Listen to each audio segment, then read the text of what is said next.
The walking statues of Rapa Nui. Imagine being completely isolated from the rest of civilization.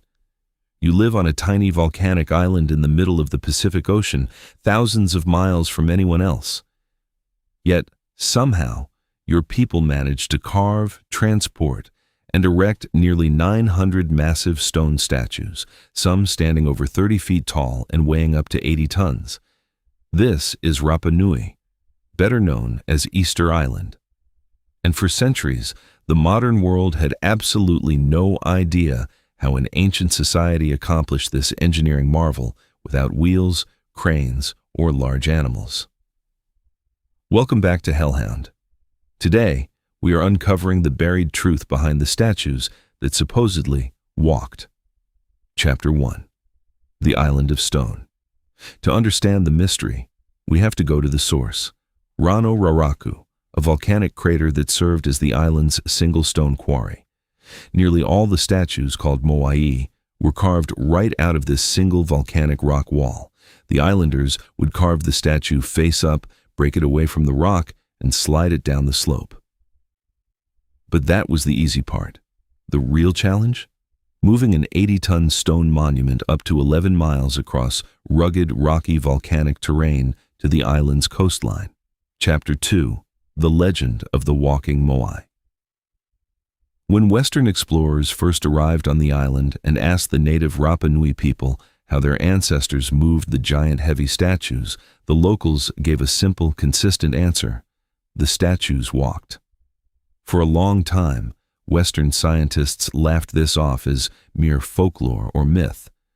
Instead, researchers proposed wild theories.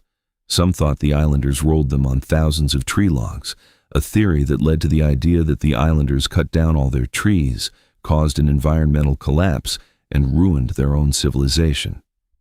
But, as it turns out, the scientists were wrong, and the legends were right. Chapter 3. Ingenious Engineering. In recent years, archaeologists took a closer look at the statues that were abandoned along the ancient roads. They noticed something fascinating. The statues found on the roads had a heavy, forward-leaning posture and a uniquely rounded base. They weren't designed to stand still while being moved. They were engineered to waddle. By attaching strong ropes made of tree bark to the top of the head, 3 teams of workers could rock the heavy statue side to side, causing it to step forward. One team pulled left, one team pulled right, and a third team held a rope from behind to keep the heavy monument from falling face first into the dirt. It didn't require alien technology or thousands of logs. It just required a few dozen people, a lot of rhythm, and incredibly clever physics.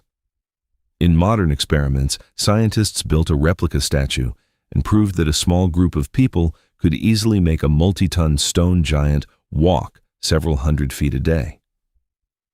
Chapter 4. The True History. This discovery also helped rewrite the tragic history of the island. The Rapa Nui people weren't foolish caretakers who destroyed their environment just to move giant rocks on logs. They were master engineers who adapted to an isolated world with limited resources. Once the statues reached their destination on the coast, the workers shaved down the rounded bases, making them perfectly flat so they could stand steady, guarding the island for generations. The mystery of Easter Island reminds us that ancient people were far more intelligent than modern history often gives them credit for. Sometimes the answers aren't hidden in wild theories. They're right there in the stories passed down by the people who lived it.